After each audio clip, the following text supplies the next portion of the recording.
Hi, welcome and thank you for joining us on this new episode of Nick's M Chronicles. I'm going to be showing you a little bit of my projects. Right behind me is my E46 M3. Right next to it's an E24 635 CSI that I've had for a while, and it's a really long project card. And then right behind the camera is my E63 M6 that I kind of daily drive and I take to the meets now that the M3 is kind of broken down. To summarize some of the projects, the E46 is currently down, as you can see. No front bumper, front rims on the floor. This happened last year after coming back from Austin from a car event. An 18-wheeler actually pushed the tire right in front of me, and it kind of took the front bumper, the front lip. It was so bad enough that the the tire itself also kind of like bent the aluminum under tray of the car, causing a bunch of damage underneath and rendering the car inoperable until I started like buying more pieces for it. So I'm gonna go through a lot of the stuff that I bought to replace and to get this car back and running. This car is actually tuned by 22 RPD on a E85 flex fuel map. And nitrous tune as well, which I'll eventually show you how the nitrous is coming along. I'm actually almost done with it.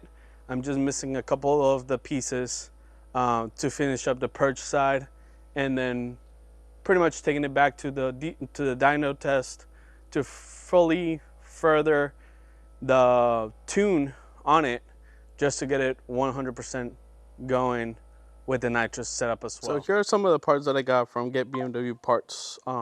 The wheel well covers, the front plastics for the back side of the bumper, also some brackets for the ducts. I got to ECS tuning for the pretty much the mounting hardware, all the screws, the nuts, the rivets, and all the stuff for the bumper and the trays underneath, all the bolts, nuts and bolts that go along with all the pieces that got broken. Europower Motorsports with the under tray, aluminum under tray actually, not the plastic one that's factory for these cars. I also got a replacement belly pan from eBay.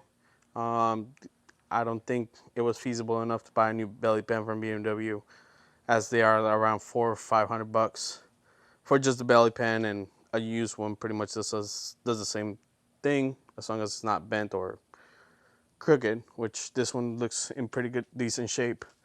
I also went to Build Journal. They have front duct for the radiator and the oil cooler, which was something that I wanted to get replaced. I wasn't sure if I was gonna get the factory plastics. So I decided to just go along with this one. This one looks in pretty good shape.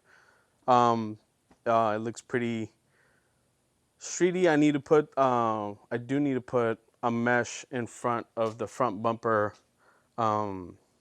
opening to prevent some of the leaves and some of the big rocks from getting in and nicking the radiator and the AC condenser and the oil cooler.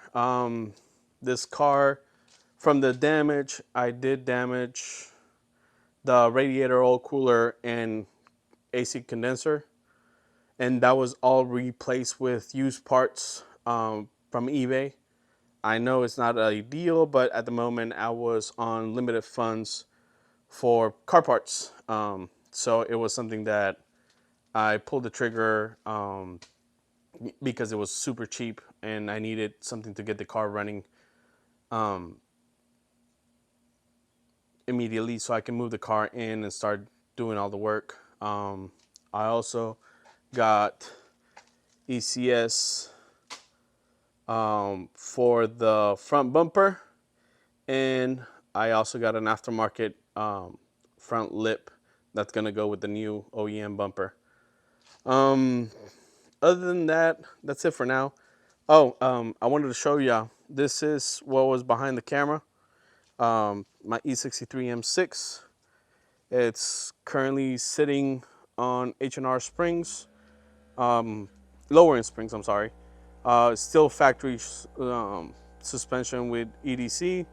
I have a front lip and a rear duckbill. It's SMG, not manual. I wish it was manual, it would have been a lot of fun, but I'm contemplating looking at DCT swaps, as I've seen a bunch of companies start to develop more further into the DCT swap for the V10s. Car currently has a tune intake, K&N intakes, and then it has an Eisenman race exhaust that came with the car whenever I purchased it. This is kind of like my daily vehicle that I've been taking out since the M3's down. It has a Eisenman race exhaust. Sounds super gnarly. As soon as you downshift and you get on it, super fun car to drive, super fun car to track, even though it's super heavy.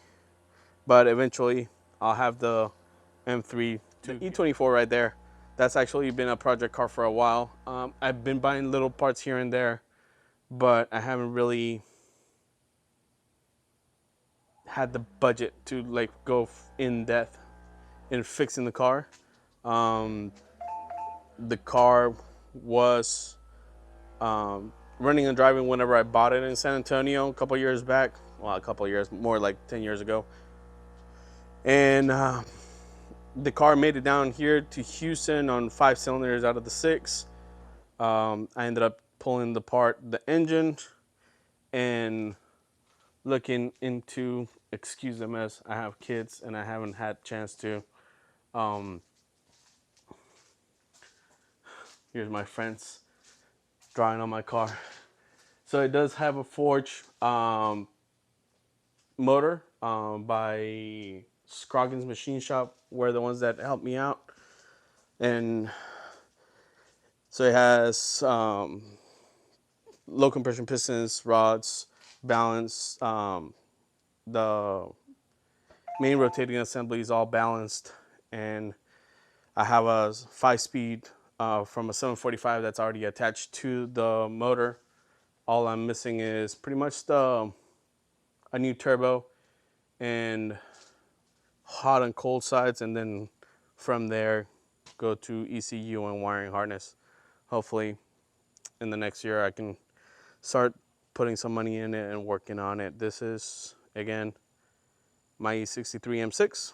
Love it. It's a fun car. I'll be posting more on this later on as soon as the M3 is done. Thank you guys for joining me tonight in this new channel, for giving me the opportunity and following me around. Hopefully in the next episode you can see me actually getting down and dirty and fixing the M3, getting all the body panels down, at least so I can actually get it, go get it aligned.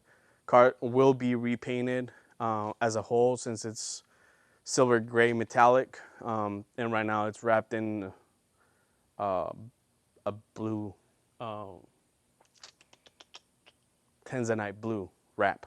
So that eventually you'll see, as soon as I pull out the car, you'll see the Tanzanite blue. It's not a good wrap, but it'll get fixed with paint. Thank you guys. You have a good night.